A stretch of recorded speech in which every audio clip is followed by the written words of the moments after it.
Have you ever wondered why some places seem to drain the very essence of who you are? Why certain environments leave you feeling hollow, restless, and distant from your true nature? The ancient sage Confucius understood something profound about the human spirit that many have forgotten. He knew that our souls, like tender plants, can either flourish or wither depending on where we choose to dwell, not just in body, but in mind, in heart, and in the company we keep.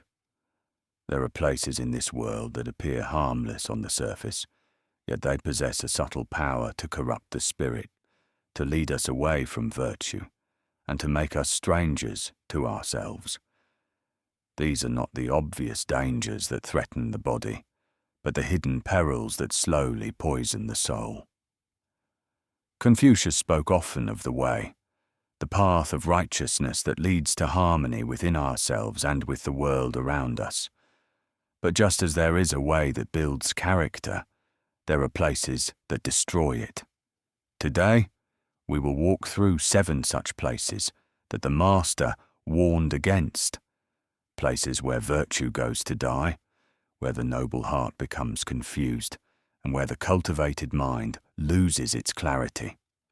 These are not distant lands or mysterious realms, but environments that surround us daily, waiting to ensnare those who do not guard their spirits with wisdom.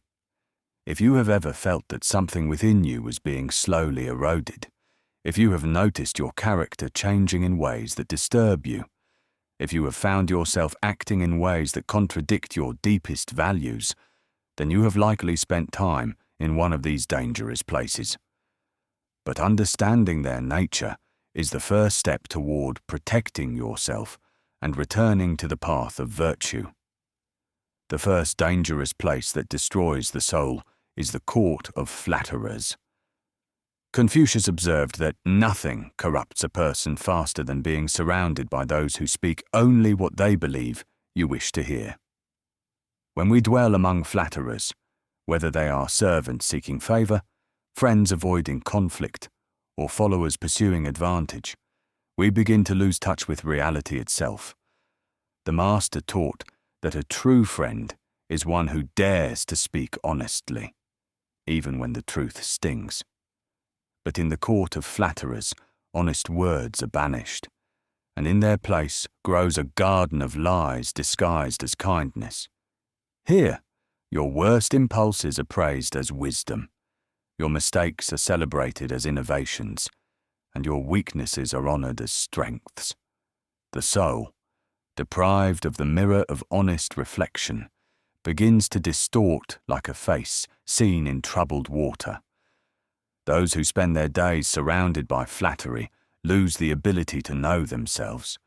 They become like rulers who believe their own proclamations of greatness while their kingdom crumbles around them. Their judgment weakens because they never hear dissenting voices. Their humility dies because they never encounter genuine criticism. Most dangerously, they begin to mistake the echoes of their own desires for the voice of truth. The wise person seeks out those who will speak plainly, even when it hurts. They understand that painful truth is medicine for the soul, while pleasant lies are poison dressed as honey. But once you have tasted the sweetness of constant praise, the medicine of honest words becomes bitter indeed. The second place that endangers the soul is the marketplace of endless desires. Here, the heart learns to chase after one thing after another, never finding satisfaction, never knowing contentment.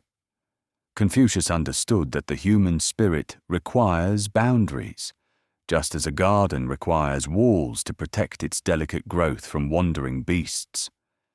In the marketplace of endless desires, every want is treated as a need, every impulse as a command from heaven itself. The soul, which should be the master of its longings, becomes instead their slave. Those who dwell in this place begin to measure their worth by what they possess rather than who they are. They mistake accumulation for achievement and consumption for cultivation.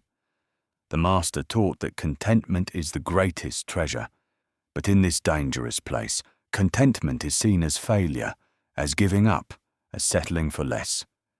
The inhabitants learn to always look beyond what they have, always hunger for more, always feel that their current state is insufficient.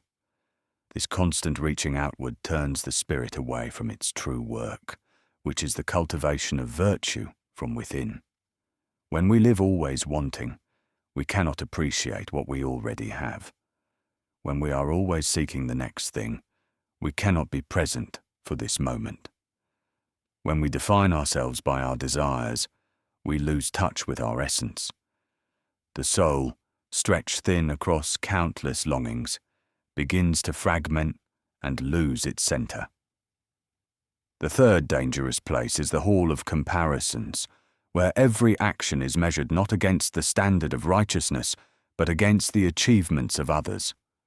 Here, the soul learns the poisonous art of envy and the futile game of status. Confucius knew that when we constantly measure ourselves against others, we lose sight of our own path and our own purpose. In this hall, virtue is not pursued for its own sake, but as a means to surpass one's neighbour. Kindness is performed not from genuine compassion, but to appear more benevolent than others. Learning is pursued not for wisdom, but to demonstrate superiority. Even righteousness becomes corrupted when it is practiced as a form of competition.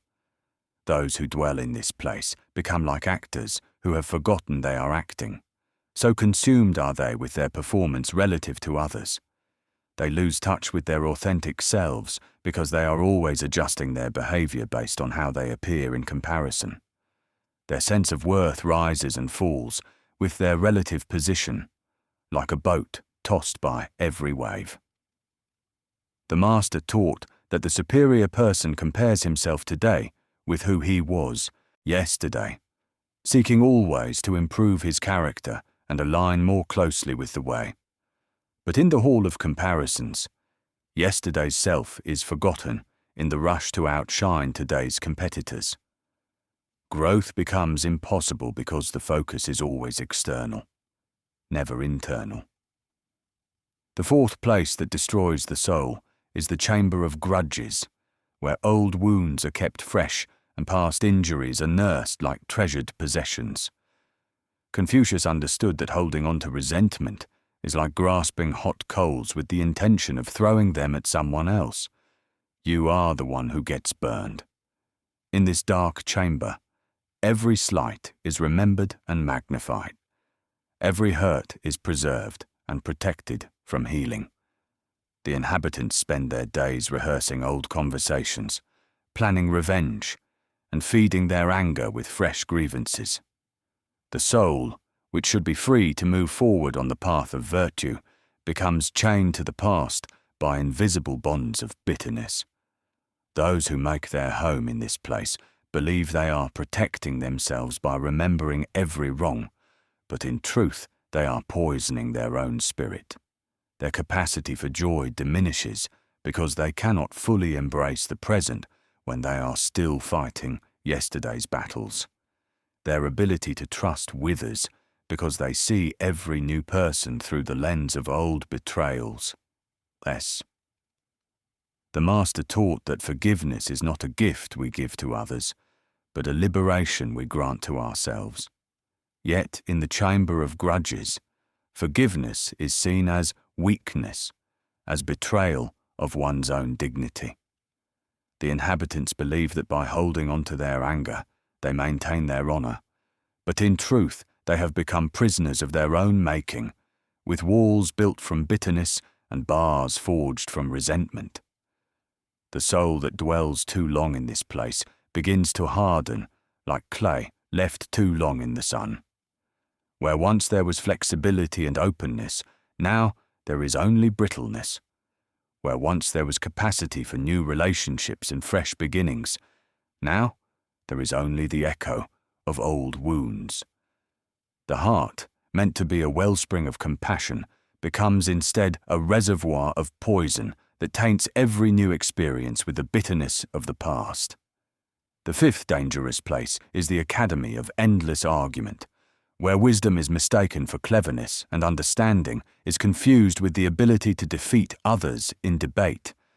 Here, the soul learns to love the sound of its own voice more than the quiet contemplation that leads to true knowledge.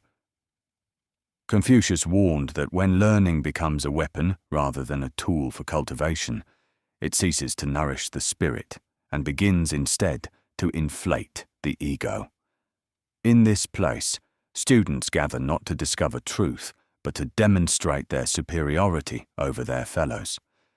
Teachers compete to show their brilliance rather than to guide their pupils toward virtue. Every conversation becomes a battle to be won rather than an opportunity for mutual growth.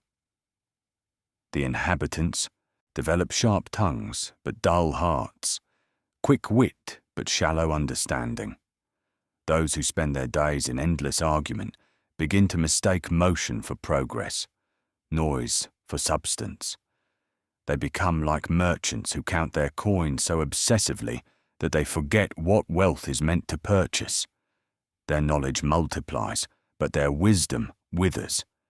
They can recite the classics from memory, but they have forgotten how to live by their teachings. The master valued questions more than answers, silence more than speech, and the humility to say, "I do not know," more than the pride of appearing learned.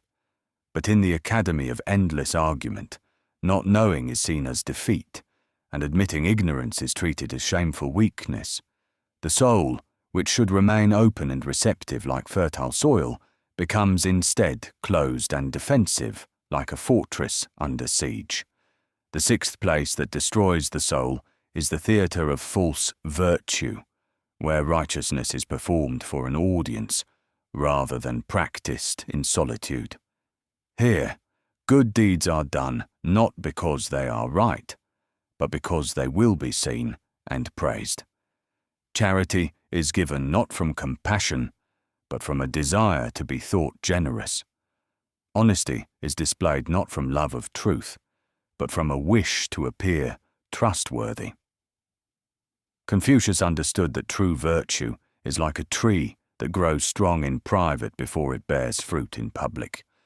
But in the theatre of false virtue, the inhabitants are so concerned with the appearance of their branches that they neglect the health of their roots. They become like actors who have played their roles so long that they have forgotten their true faces beneath the mask. Those who dwell in this dangerous place begin to measure their worth by the applause they receive, rather than by the integrity they maintain. Their actions become calculated performances, their words become rehearsed speeches, and their very character becomes a costume worn for the approval of others. The soul, which should be grounded in authentic virtue, becomes instead a hollow shell decorated with borrowed nobility. The master taught that the superior person is the same in private as in public, that virtue shines brightest when no one is watching, and that the true test of character comes not in the marketplace where all can see, but in the quiet moments when we are alone with our choices. But in the theatre of false virtue, private moments are seen merely as preparation for public performance, and solitude is valued only as rehearsal time for the next appearance on stage. The seventh and most dangerous place that destroys the soul is the palace of unchecked power, where authority becomes its own justification and the ability to command others is mistaken for wisdom. Here, the soul learns the intoxicating pleasure of having one's will obeyed without question, one's words accepted without challenge, and one's desires fulfilled without delay. Confucius knew that power, like fire, is a useful servant, but a terrible master. When authority is guided by virtue and constrained by righteousness, it becomes a force for harmony and justice. But when power is pursued for its own sake and exercised without moral boundaries, it corrupts not only those who wield it, but those who submit to it. In the palace of unchecked power, the inhabitants begin to believe that their position grants them not only the right to rule, but the wisdom to rule well. They mistake obedience for respect, fear for reverence, and compliance for loyalty. Their judgment becomes clouded because they hear only agreement.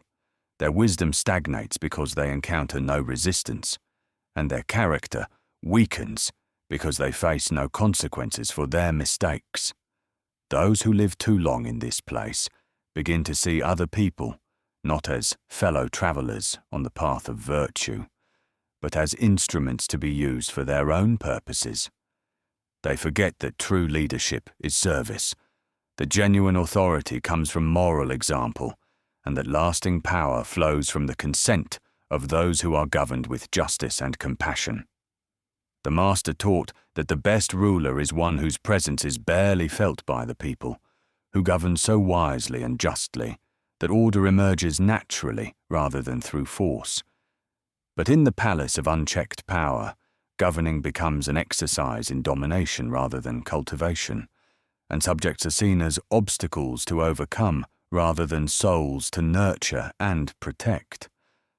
Now that we have walked through these 7 dangerous places, you might wonder how one can navigate a world where such perils exist at every turn. How can we protect our souls from corruption while still engaging with the world around us? How can we cultivate virtue in environments that seem designed to destroy it? The answer lies not in fleeing from all challenge, but in developing the inner strength to remain true to the way, regardless of external circumstances. The wise person understands that protection comes not from avoiding or contact with these dangerous places, but from carrying within themselves an unshakable center, a compass that always points toward virtue, regardless of the storms that may rage around them. Confucius taught that when we cultivate righteousness within our hearts, we become like mountains that remain unmoved even when winds howl and rains lash against their peaks. But how does one build such inner strength? How does one develop the kind of character that can walk through the court of flatterers without being swayed by their honeyed words, or stand in the marketplace of desires without being consumed by wanting? The answer lies in understanding that virtue is not a destination we reach, but a practice we embrace each day, moment by moment, choice by choice. The Master spoke of 5 pillars that support the house of character, 5 virtues that, when cultivated together, create a soul so strong that no external force can corrupt it. These are benevolence, righteousness, propriety, wisdom, and trustworthiness. Like the 5 fingers of a hand, they work together to grasp hold of the way and never let it slip from our possession. Benevolence is the warmth of heart that sees in every person a brother or sister worthy of compassion. When we cultivate this quality, we cannot be corrupted by the chamber of grudges, for how can we harbor hatred against those we recognize as family? The benevolent soul does not seek revenge because it understands that harming others only harms the harmony of the whole. Even when wronged, such a person responds not with bitterness, but with the patient hope that their kindness might awaken virtue in those who have acted without wisdom. Righteousness is the inner sense that knows right from wrong without needing to consult others or calculate personal advantage. When this quality grows strong within us, we cannot be swayed by the theatre of false virtue, for we perform good deeds not for applause, but because goodness is its own reward. The righteous soul acts according to moral law, even when no one is watching, even when such action brings no recognition, even when it requires personal sacrifice. Propriety is the understanding of our proper place in the great web of relationships that connects all beings. When we embody this virtue, we cannot be corrupted by the palace of unchecked power, for we know that authority is a responsibility, not a privilege. The person who understands propriety treats servants with the same respect they show to nobles, for they see that each soul has dignity regardless of station. They accept positions of leadership not as opportunities for self-aggrandizement, but as chances to serve the common good. Wisdom is the clarity that comes from patient study and quiet reflection. When we develop this quality, we cannot be misled by the academy of endless argument, for we value understanding over winning and truth over cleverness. The wise soul knows that the deepest insights often come not from debate, but from silent contemplation, not from proving others wrong, but from examining one's own heart for error. Trustworthiness is the consistency between our inner convictions and our outer actions. When this virtue guides us, we cannot be corrupted by the hall of comparisons, for our sense of worth comes not from our position relative to others, but from our faithfulness to our own moral commitments. The trustworthy soul keeps promises, even when inconvenient, speaks truth even when costly, and remains the same person whether among friends or strangers. These 5 virtues work together like the elements of a well-built house. Benevolence is the foundation of love upon which all else rests. Righteousness is the frame that gives structure and strength. Propriety is the roof that shelters us from the storms of social pressure. Wisdom is the light that illuminates every corner, leaving no space for self-deception. Trustworthiness is the mortar that binds all the elements together, making the structure solid and enduring. Now you possess the knowledge to recognize these 7 dangerous places before they can poison your soul. Remember that avoiding them entirely is not always possible, but carrying virtue within your heart makes you unshakable. Like a well-rooted tree that bends but does not break in the storm, the cultivated person can walk through any environment while remaining true to the way. Choose your dwelling places wisely, for where you rest your spirit determines who you become.